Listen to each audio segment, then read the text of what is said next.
Environmental activists gathered at a Colorado Oil and Gas Conservation Commission meeting this week, expressing frustration over drilling permits being approved in Colorado. Activists shouted interruptions as oil and gas representatives spoke before the commission and law enforcement was later called. Krista, sometimes they say compromise is when works when both sides are still pretty upset. It sounds like both sides are still pretty upset on this one. Activists are angry. They're the ones holding up anti-Polis signs in the audience. It's not as if people on the oil and gas industry side of things are very happy about it now. Is this a good compromise, just a sign of the kind of passion involved in this issue? There's a lot of passion in this issue, and I think there's a little bit of craziness on one side. If you're going to shout down speakers, if your contribution to the debate is I'm going to silence the other person versus hear them out versus come to the table versus compromise, that's something that we should all be a little bit concerned about. I'm in the middle of a book by Jonathan Haidt about a movement primarily on the left, not exclusively, but primarily of people who want to stop debate and silence other people, people who don't favor First Amendment, people who don't favor free speech, people who want to put an end to the argument, not participate in it.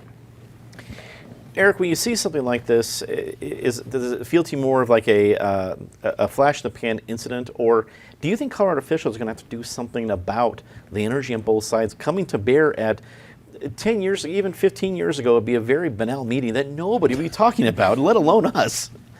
Well, first to Krista's point, the book she's referencing, I believe, is called The Righteous Mind, which is his latest to viewers. Read it; it's good stuff. It's apropos to our time at the moment. Yeah, I mean, first of all, there's just a core issue of civility, good manners, craziness. Call it whatever you want, but how about we let people speak and let both sides be heard? These are people who, they largely got their way. No amendment or Proposition 112 went down overwhelmingly, but the legislature went and came and passed, Senate Bill 181. They ought to, in politics, there are no total victories. You're never going to get 100% of what you want.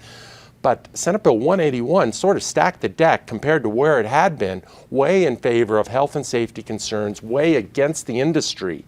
And yet you have a fraction, a fringe element. I don't think this is the mainstream of the environmental movement, but they take a lot of the oxygen, and you have a fringe element that really doesn't believe in fossil fuels in this economy, in this culture, in any way, shape, form, and they are willing to do anything and shout down anyone to try to get their way. And some more responsible people within their movement on their own side ought to start holding them accountable.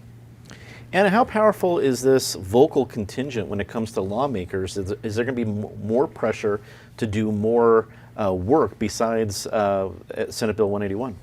I think there will be for certain lawmakers, depending on where they're located. I think what the anger that people have there is they kind of thought that, I don't know, maybe they thought incorrectly that 181 did more than what it actually does, because there's been 339 drilling permits and 40 permits for well locations that have been approved since 181 passed. And the idea that it was just all going to stop is probably fantasy. I don't think that was ever the intention of the law as created.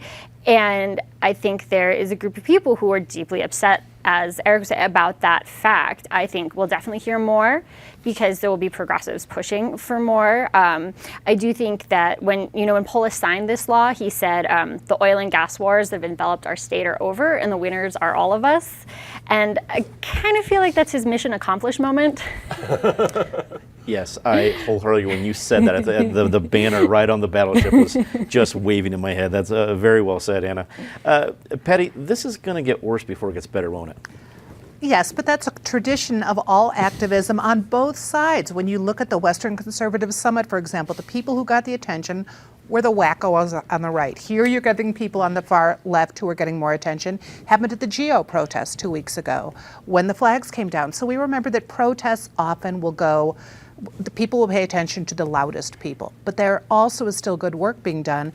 And let's point to what happened the next day up in Boulder, where Congress actually had a congressional hearing on climate change. So people are taking the environmental issues seriously, and that's what everybody should do, and just not listen when people are trying to shout you down.